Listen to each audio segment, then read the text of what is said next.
Hi, I'm Ian, welcome back to Nutrition at Gardens of Eden. This week we're going to be doing a few vegan desserts for you to try at home.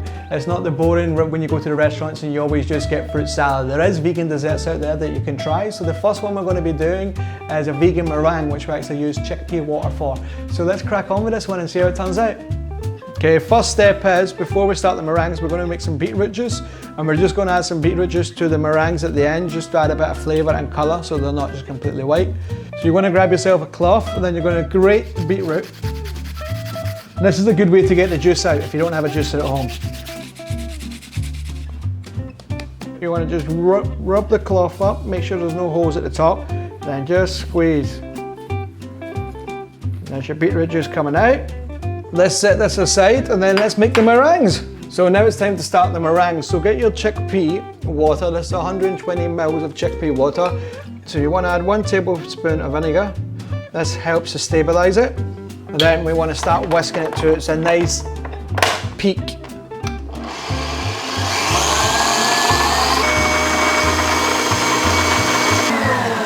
Okay, so now your meringue should be at a nice peak. So the best way to check it, and also the fun way, so if you take it out and you put it above your head like that and nothing falls out, then you know it's ready to start adding the sugar. So you want to add 125 grams of sugar. We're using a stevia sugar, which is a natural and healthy sugar. Because you're adding the sugar nice and slowly, it's getting a lot more glossy and also helping it stabilize. Okay, so now all the sugar's in, you want to let it mix on a high speed for 2 minutes, just to make sure all the sugar's incorporated properly.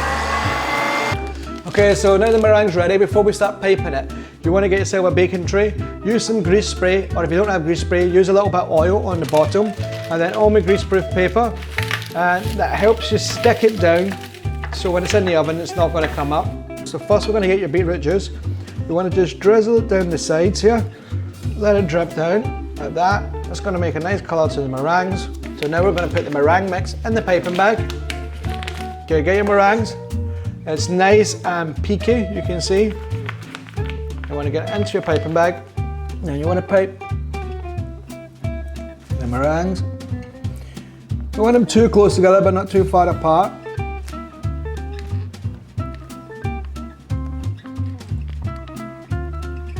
Okay, so now all your meringues are piped. We're going to put them into the preheated oven, which is on 100 degrees Celsius. They take 75 minutes to cook, and then after they're cooked, turn off the oven and open the door slightly and leave them in there for 30 to 40 minutes just to dry them out perfectly.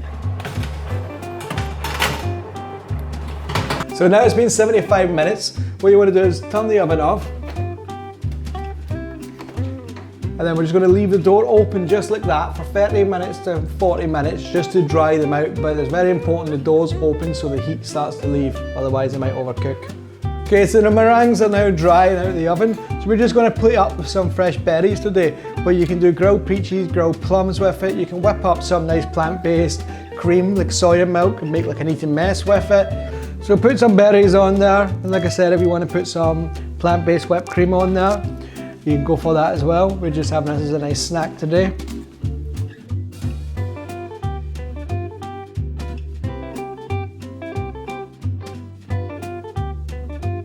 Okay, so that's how it's finished now, guys. I hope you enjoyed today's video. This has been my vegan meringue recipe.